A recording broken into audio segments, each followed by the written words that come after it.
pense que le Covid nous a accéléré notre transition, notre mutation, mais qu'en fait cette double dimension physique et digitale, c'est un modèle d'avenir pour Vivatech. Ça permet de toucher des audiences plus larges.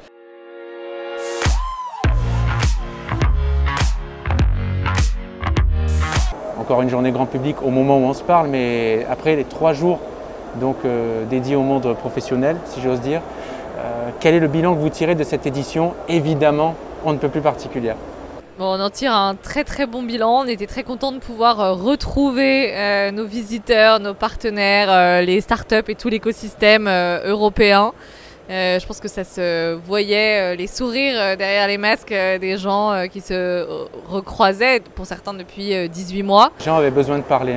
Exactement, et de prendre le temps de parler. Et en fait, c'était un des avantages du format. On avait une jauge qui nous limitait à 5000 visiteurs, mais qui permettait du coup de prendre le temps d'échanger dans un contexte peut-être un peu plus posé que d'habitude, et ce qui était très apprécié après 18 mois d'absence.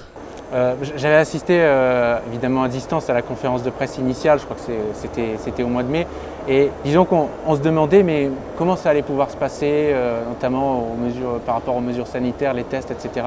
C'était quand même un sacré défi parce qu'au final, Vivatech c'est le premier salon d'envergure mondiale qui a repris justement dans le monde.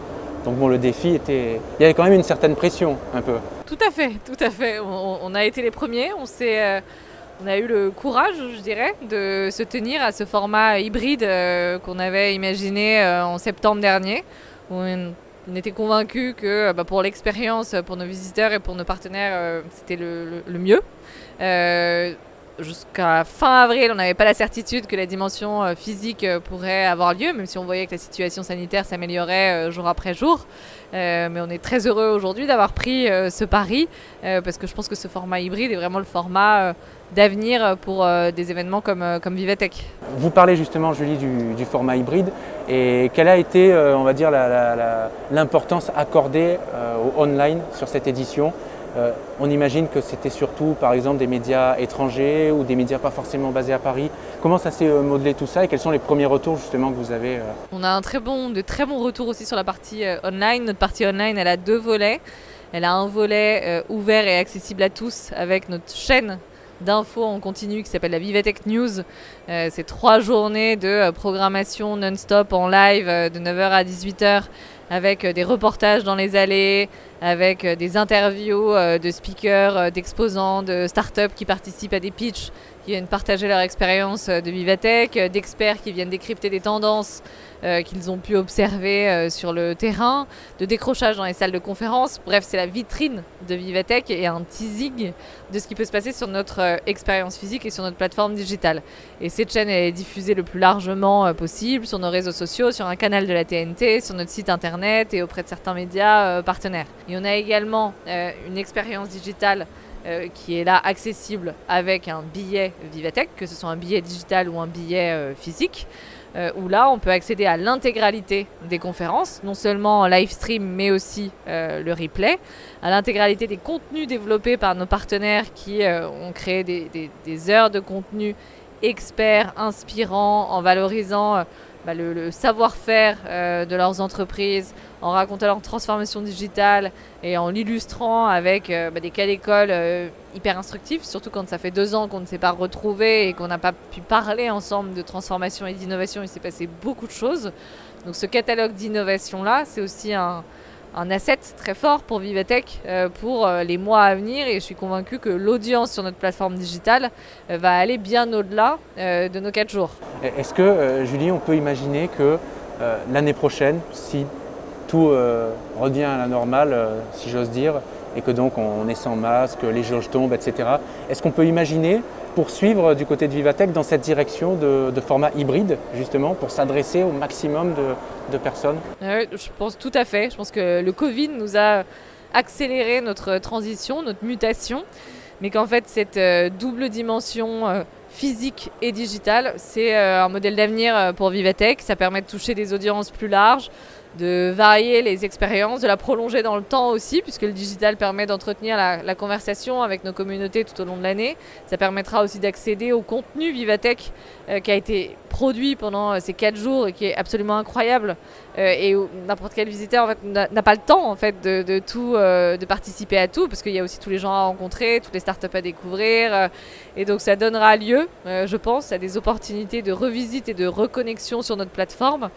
qui vont être nombreuses dans les semaines et les mois à venir. Sur les tendances de ce salon, alors notamment on a vu que sur les stands par exemple de e-santé, les stands évidemment mobilité futuriste, etc., il y avait toujours beaucoup de monde.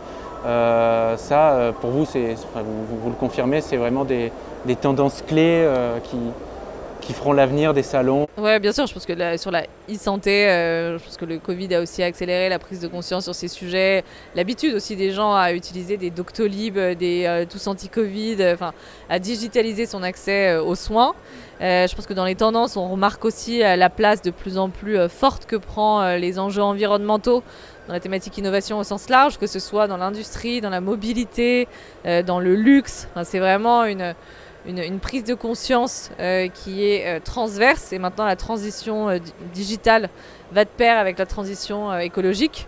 Vous les avez vus dans les allées sans doute, mais chez La Poste ou LVMH, des colis réutilisables, c'est des nouvelles piles à base de papier chez EDF, c'est des exemples d'aéroponie, donc de l'agriculture qui utilise 99% d'eau en moins, mais pour un rendement ultra optimisé.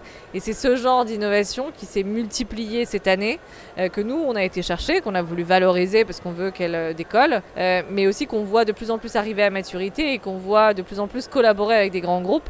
Et c'est exactement ce qu'on avait envie d'encourager, donc on est très content là-dessus. Et puis après, il y a un dernier volet qu'on constate aussi ici, c'est sur toute la partie deep tech, donc on en parlait avec la santé, mais donc sur la recherche, vraiment la plus sur la partie biotechnologie, mais aussi sur le quantique ou encore sur l'espace, qui sont des sujets sur lesquels la France a des talents merveilleux, de plus en plus d'investissements qui sont fléchés sur ces enjeux-là. Il en faut encore davantage parce que c'est des secteurs qui sont très cash intensive. Mais c'est une tendance qui est là, sur laquelle la France a une place à prendre et qu'on espère voir se renforcer dans les années à venir. Allez, une ultime question, vraiment. Vous êtes donc directrice générale de Vivatech, vous êtes une femme, et quelque chose que j'ai remarqué, c'est pas du tout pour faire une question cliché, mais quelque chose que j'ai remarqué sur cette édition, c'est qu'il y avait quand même beaucoup de femmes dans les allées, plus je pense que sur d'autres salons par le passé. Est-ce que vous sentez vraiment qu'il y a une évolution là aussi sur la place de la femme dans la tech? Il y a une évolution, après elle n'est pas encore assez rapide. Il n'y a encore que 10% de femmes à la tête des startups, elles cumulent que 3% des fonds levés. Mais nous, Vivatech, on a toujours été hyper moteur et proactif pour faire en sorte que y ait plus de femmes sur scène, et donc que ce soit des rôles modèles. On a mis en place des quotas, il y a 40% de femmes speakers on stage. On a lancé un challenge qui s'appelle le Female Founder Challenge, qui récompense des femmes qui ont créé des startups et qui les met en relation avec des investisseurs français et internationaux pour les accompagner dans le développement de leurs projets. Demain, qui est notre journée grand public, on a créé des espaces de rencontres et de coaching entre des jeunes filles et des femmes qui sont déjà dans le secteur de la tech pour accélérer la féminisation de ce secteur, leur montrer que c'est possible, leur donner envie et leur donner les premières clés. Donc moi je suis très contente qu'on ait beaucoup de femmes qui viennent à Vivatech parce que ça montre qu'on contribue à l'évangélisation et à la féminisation du secteur.